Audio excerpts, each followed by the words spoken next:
Rumors from within the barracks suggested that the Zimbabwe National Army is currently more divided than at any point since the 2017 military intervention that removed the late Robert Mugabe.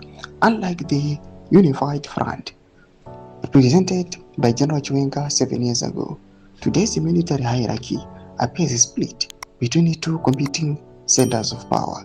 A divided front, the Chiwengas versus the Mnangagwa factions.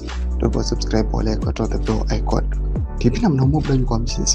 Reports indicated that while a majority of the traditional military elite remains aligned with General Chiwenga's faction, a considerable number of younger army bosses and strategic unit commanders have gravitated towards President Mnangagwa and his son, Sean.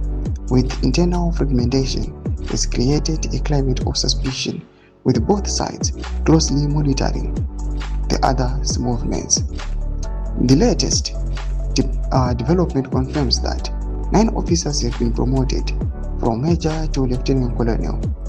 Among them is Sean Mnangagwa, noted as a source close to the developments.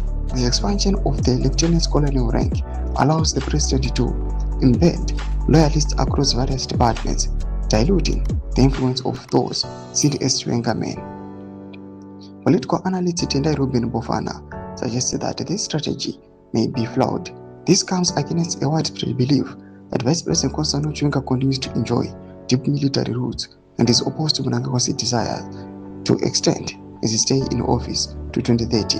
Bofana stated, however, it would be naive to imagine that placing a perceived ally at the top of the army is genuine coup-proofing. Doma developments are kudapangwa inoi.